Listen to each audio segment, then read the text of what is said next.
Julia Auden woke up with difficulty. First, she felt a sharp pain in her head, and then her eyes opened. She let out a groan of pain, for her head was literally splitting as if someone had been beating her all night. With difficulty, the old woman looked around. Everything was very strange. Why was she in this unfamiliar room where everything looked like a hospital room? The only differences were the bars on the windows and a little more furniture. She closed her eyes again, writhing in excruciating pain. Julia really hoped the pain would subside with time. After a while, the woman felt some relief and, having gained strength, tried to remember what had happened to her and why she did not remember anything.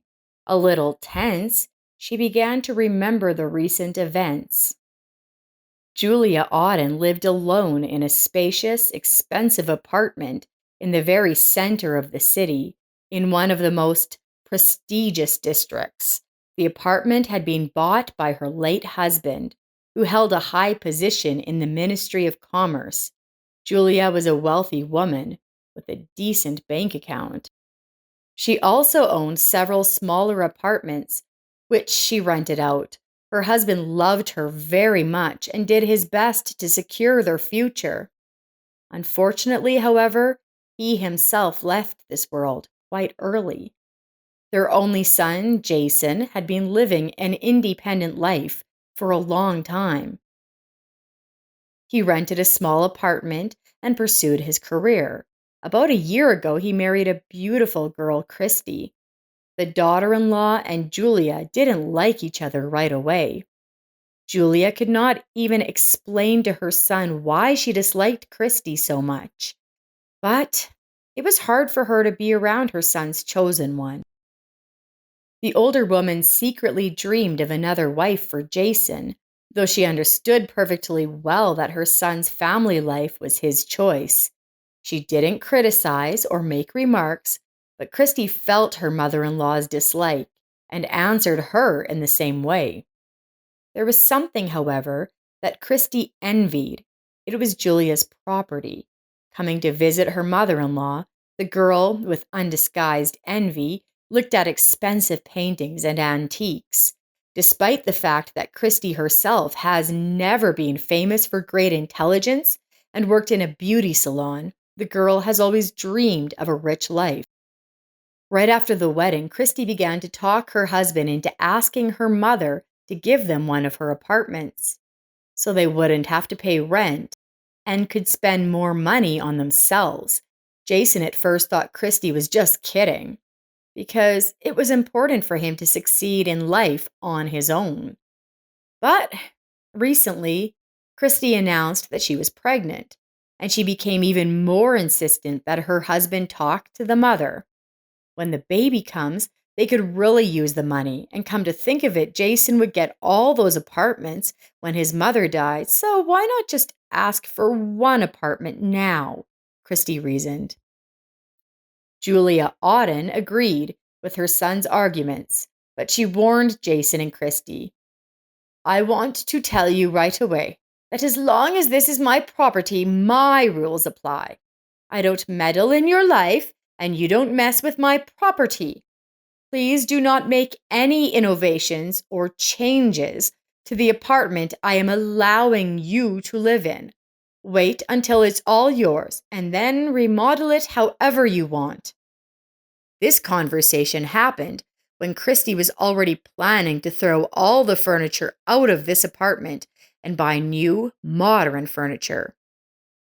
Christy, the furniture will stay where it is, and if you don't want it, you'd better rent your place like you used to.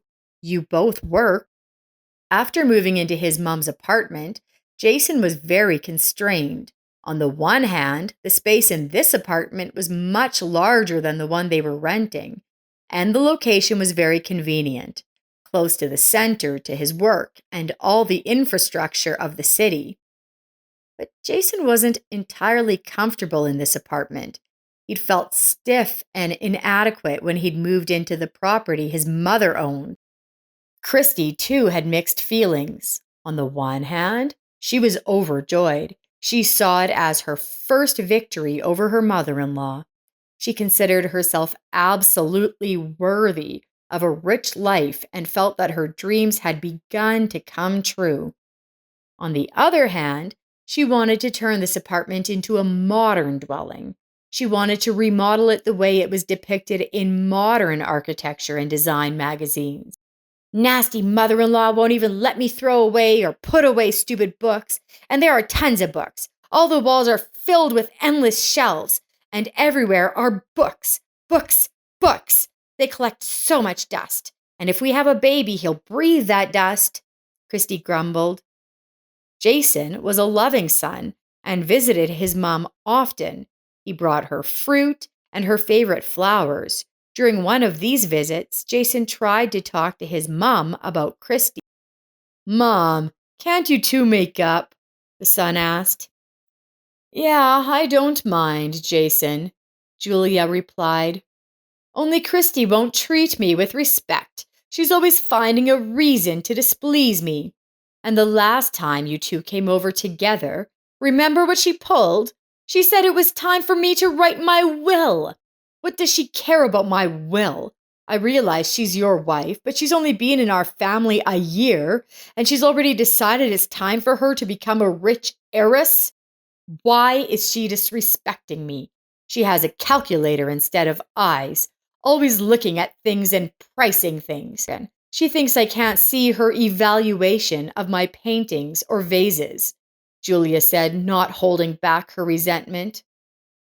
"Okay, Mom, don't feel bad. We'll figure something out," Jason said and hugged his mother. It went on like that until one day Julia met a man in a club. He was 2 years older than her. The man, though completely gray-haired, had an athletic posture, a strong body, and good manners. Julia and Robert got to talking and found that they had a lot in their thoughts and attitudes in common. Both were single. Julia had a son and daughter-in-law, and Robert was a childless widower.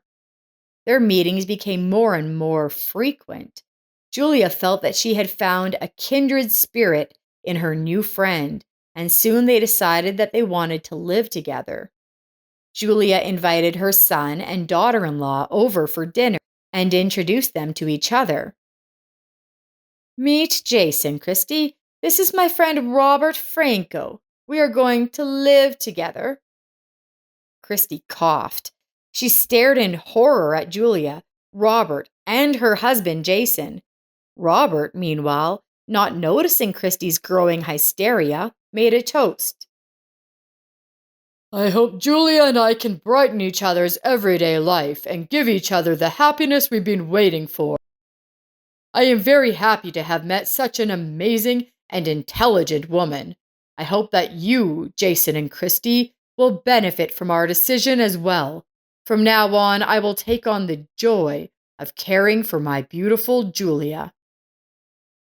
Christy couldn't stand it any longer and said mockingly, "Beneficial to us? So it's good for me and my future child to live in a dusty apartment while you take over all the property that Jason and I should rightfully have?" Julia felt unbearably ashamed of her daughter-in-law.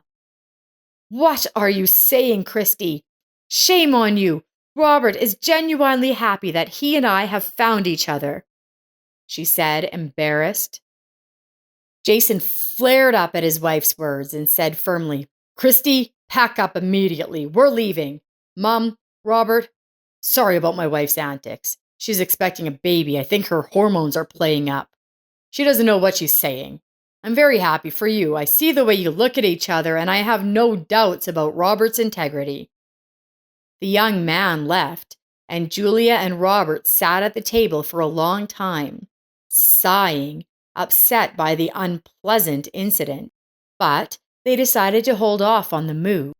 Robert would do anything to make Julia feel good. Julia cringed at the unpleasant memories. Her head began to ache again. Suddenly, a formidable woman in a white coat entered the room.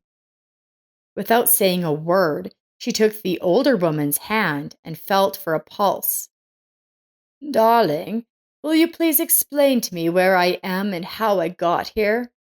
Julia asked the woman in the robe. Don't you remember what you were doing? How you behaved? How you hid everything you could get your hands on? We wanted to put you in a straitjacket, the woman said with a smirk.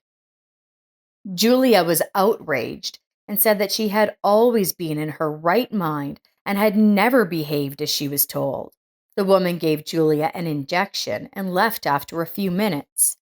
After a while, an older woman entered the room and sat down on the bed opposite. Hello, my name is Olivia Clark, she said greetingly. Julia said hello to the woman and asked her to explain what was going on and how she ended up here. Her new friend, with a smile on her face, said that they were all here because of the care of their relatives. You probably have a nice place to live and a decent bank account, Olivia suggested. Julia nodded, but added that her son couldn't do that to her because he loved her, and she was sure he did. Olivia shrugged and explained that they were in a gated clinic for the elderly. There was no way out of here. Relatives rarely visited the residence, and the windows were barred. Julia looked shocked at the bars on the windows and asked why they were being held against their will. She asked who they could complain to. Olivia explained that everyone in the facility had a diagnosis, from Alzheimer's to dementia to schizophrenia, and that they were a danger to both society and themselves. Julia shrieked and stated that she was sane and felt fine. Olivia asked her to calm down. Olivia sat down next to the frightened woman and hugged her. She said that they had all gone through rejection and resentment, but it was better to reconcile because it made things easier. Julia said it was wrong and cried. She said that her son and Robert will definitely find out what is going on here and take her away from here. Don't get your hopes up, sweetheart. Whoever sent you here must have taken care of everything and sorted out all the formalities. Have you always been feeling well? Have you had any strange attacks lately? Olivia asked. Julia remembered passing out a couple of times, and it always happened during a visit from her son and daughter-in-law. Jason had told her afterward that she had said and done strange things, broken dishes, but the woman had no memory of it. Suddenly, she clearly remembered the pitying look in her son's eyes and the gloating, triumphant look in her daughter-in-law's eyes. The realization of the situation slowly began to creep into the woman's mind. What do we do now? She asked Olivia. Nothing yet, replied the unhappy friend. If you start resenting me or acting inappropriately, it's only going to get worse. Did you see that monster in the white coat before I came in? She is to be feared. She's the head doctor of this place, and she's a monstrous woman, ruthless. I resisted in the beginning, too. She would lock me in a room with no sounds except the ringing of bells. She would inject me with terrible drugs that would take me out of life for a few days, and then my whole body would ache, and I would lie there like a plant. My God, what is happening to people? Julia pondered aloud. Who do I turn to? I don't want to spend the rest of my days alone, behind bars. We need to figure something out. Suddenly, Olivia nodded. I've been doing some reconnaissance for a while now. I'll accidentally look in the wrong place, overhear something. Everyone has decided that I've accepted it, and I'm fine here. I'm even trying to help the local staff. I know a lot of things now, where the medicines are kept, how things work here. I've developed a clear view of everything. Elderly people end up here when they disturb some of their relatives. The head doctor gives the relatives of the unfortunate ones some kind of drug that looks like hallucinogens. The relatives then put these drugs in the food or drinks of their elderly family members. They start having seizures. During seizures, the police or medics are called in to record the person's inadequate behavior. And then, with another seizure, they are brought here. Can't prove anything. The violent insanity is recorded by witnesses, and we have nothing left but to accept it as a fact. Why hasn't anyone complained to the police? Julia asked. Because it's not even immediately recognizable. And the clinic gets huge sums of money from satisfied clients who got rid of annoying elderly relatives. But don't give up. Trust me. There's a very good nurse on shift tomorrow night. We become a bit of friends, and she's agreed to help. Laura is a nice girl, an orphan.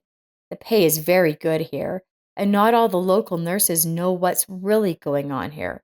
A lot of them think we're all really crazy here. Laura recently found out the truth, and she promised to give me the phone tomorrow, and then I'll call the police. Julia waved her hands.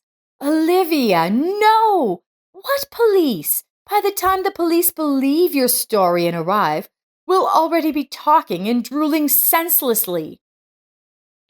What's there to do? I have no one to call. I have no one but my daughter, so I don't have to guess who sent me here. Do you have someone to help you? Just don't be too hasty about your son. Even if he doesn't know what his wife was doing, he might tell her you called, and then it's all gone. You were talking about Robert. Who is that? Olivia asked. This is a friend of mine. We were going to move in together until just before all this unpleasantness, Julia replied, telling a short story of how they met. There you go. Olivia smiled, satisfied. He's just the man we need. That's the kind of man we can count on. Do you remember his phone number? She asked. Of course, Julia smiled. The next day, the elderly friends made a plan in great detail and waited eagerly for Laura, the young nurse, to arrive. When Laura peeked into the senior's room, they rushed to her as if she were a savior. Laura, darling, at last, whispered Olivia, looking around fearfully. Just don't let me down. You have to call the right people. You have 5 minutes, The girl said and passed the disposable phone into Olivia's hands with trembling fingers. Julia dialed a familiar number, and after a long, long ringing tone, she didn't expect an answer. But suddenly she heard, Robert Franco speaking. Who is this? Came a serious voice on the phone. Robert, it's me, Julia. I don't have much time, dear. Listen to the end and help us, she said. An hour later, there was a persistent knock at the gates of a closed clinic for the elderly. The guards did not even have time to orient themselves and inform the head doctor when they found themselves isolated and closed. The policeman silently entered the building and went straight to the head doctor's office. Following proudly walked a satisfied Robert Franco. He found the room of his dear woman and entered. Julia, darling, thank God. Robert rushed to hug the woman dear to his heart. Darling, I had no idea what was going on. I was told that you had gotten sick and that you had suffered several seizures. And now you'll be undergoing long-term treatment at an out-of-town clinic. It's just lucky that you were able to find a way out and get me on the phone. That's not me. That's my new friend. Meet Olivia Clark, Julia said. She's been hatching this plan for a long time. She just hasn't had anyone to carry it out with. Julia, Jason, and Olivia sat in the living room at Julia's house and listened to Robert's report. Jason was painful to look at. He was mentally crushed, as if he had aged 10 years. The man couldn't believe what he had learned about his wife. How could Christy do this to us? You're my mom. She and I have a baby about to be born, to carry a new life under your heart, and to have such a black soul. I don't understand, Jason said. Julia stroked her son's arm affectionately. It's okay, Jason. We'll be stronger than this, and we can move on with our lives. Robert, tell us how things developed when we left. The man said that the head doctor was found to have records showing the amount of money she received for each patient and forged diagnoses. The woman had been doing this for a long time. First, she helped acquaintances to accelerate the receipt of inheritance, proving that their father is incapacitated and suffers from schizophrenia. Then she realized how she could profit from it. This woman is a heartless criminal. She recorded all her conversations with grateful relatives so that they couldn't blame her for everything. It is possible that she could blackmail them in the future. It is impossible to imagine the scale of this nightmare. Several dozen unhappy old people became victims of the love of their children, brothers, daughters-in-law, and sons-in-law. Now they are all free, and the relatives are waiting for the trial, led by the clinic's chief doctor and his employees, who were aware of what was going on there. Robert moved in with Julia so that she would never be left unattended again. They began traveling together, and their warm relationship made Jason more and more happy. Love had come to them under such terrible circumstances. Jason moved back into the rented apartment. He no longer wanted to act against his conscience and his principles. Soon, Christy gave birth to a child, and his father took his son away while his mother went to serve time in a women's prison. He divorced his wife, but he was firmly convinced that he would find his happiness. He just had to believe and wait. He had a perfect example that love exists when he saw his mother and Robert together.